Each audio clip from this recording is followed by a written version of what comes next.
How does Casey Neistat wear this thing? It's so hot. Oh my God. Casey Neistat is my favorite YouTuber, hands down. I love the way he unfolds a story and brings meaning to his video with his use of multiple camera angles and music.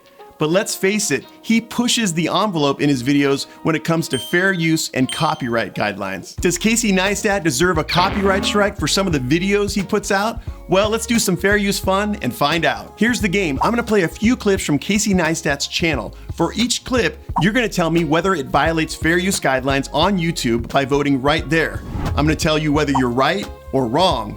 Think you can hang? Let's hit this. Hello, my friend. I'm Ian Corzine, your YouTube lawyer. Today we're doing some fair use fun with Casey Neistat. Watch these clips closely. Some of the fair use questions are more subtle than my last video. All right, here we go. This clip came from one of Casey's most recent videos. It's the one where he's talking about moving to LA. Watch the monitor in the back. Check out what's playing. I'm a big subscriber of the idea that life, like a book, life is told in chapters. And you can't embrace the next chapter until you close the current one. This is a total coincidence that this scene happens to be happening in The Godfather right now. This is when Don Corleone dies and Mike Corleone becomes the new Godfather. In any event, life is like a book. You cannot embrace what's next until you change the page. When Casey played that clip from Francis Ford Coppola's The Godfather, was that a fair use? Vote right here. Okay, the answer. This one's a little more difficult than some of my last videos, so we'll break it down step by step. So you see Casey, he's talking about life, and he's talking about the fact that it can be separated into chapters, like chapters in a book. Then you see in the background on one of the monitors, The Godfather playing. This is the scene where Don Corleone is playing with his grandson. Then Casey says that it's a mere coincidence that as he's talking about life, there's a scene from The Godfather playing in the background.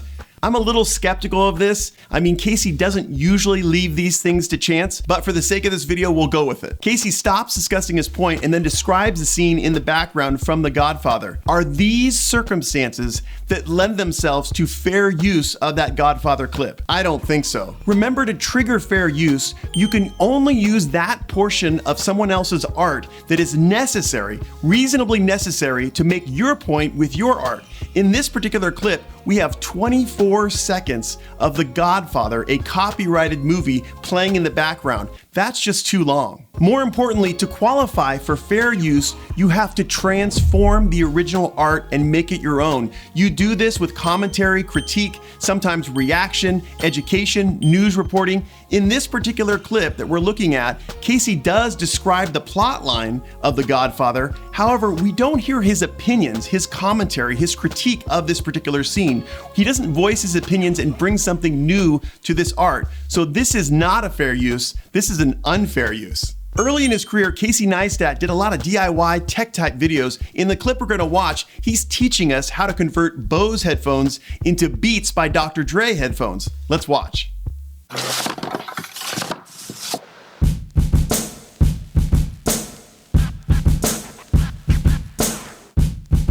In this clip, Casey shows us some trademark logos from Bose and Beats. Is display of these trademark logos a fair use? I mean, what if the companies don't want their logos in Casey Neistat's video? Is it a fair use or not? Vote here.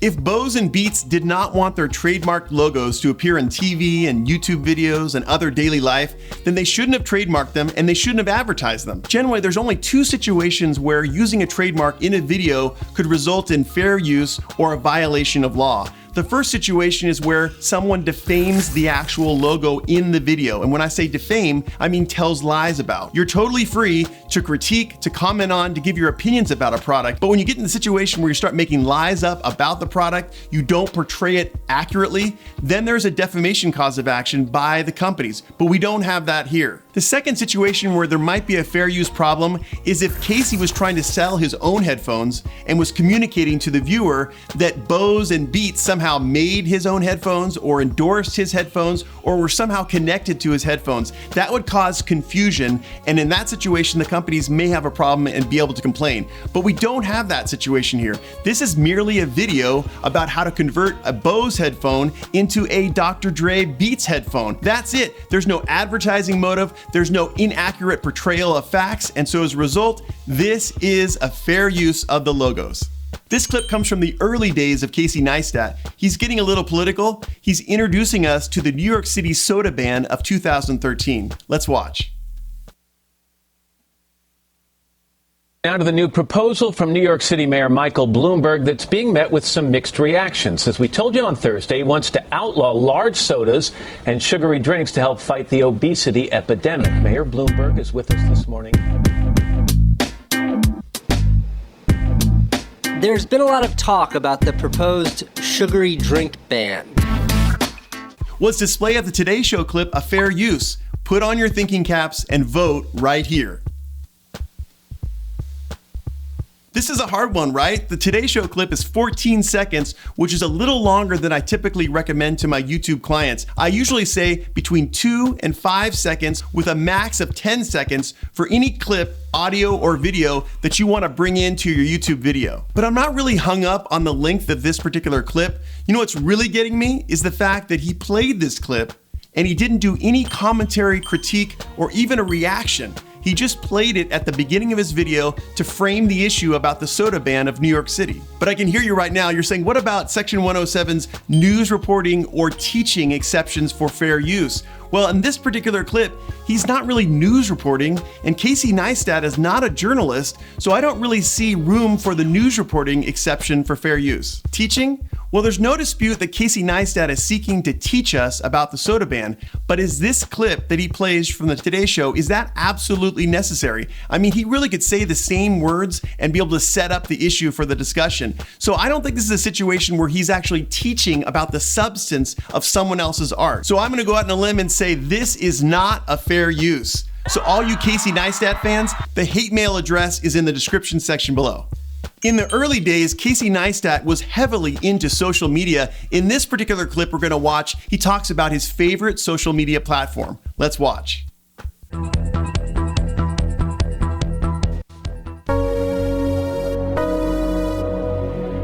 Instagram is my favorite of all social media.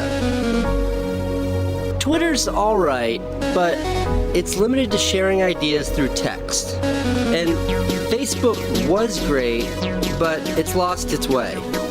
Now it's just this constant flow of internet diarrhea, posted by people I only sort of know. But Instagram, it's pure, just the good stuff. If Facebook is Lucky Charms, Instagram is just the marshmallows. For this clip, I want you to focus on that part of the video where Casey is scrolling through using his phone and looking at people's social media posts, their personal information on a video that got 2.5 million views. Is showing in your YouTube video social media posts without people's permission, is that a fair use? Vote right here.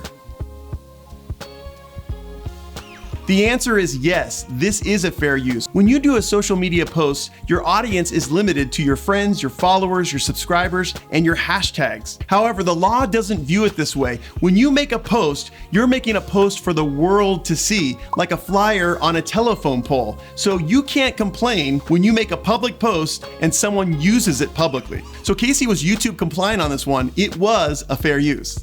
If you're a Casey Neistat fan, you know he loves to travel. I love his video called Make It Count, link in the description. But in this particular video, he's showing us how to get a first-class airplane ticket for coach fare. Let's watch. I always fly first, and I only buy coach. That's right, big seats, fancy food, lay flat beds, priority everything, and ice cream sundaes. All for the price of that middle seat in the back of the plane. This movie explains how.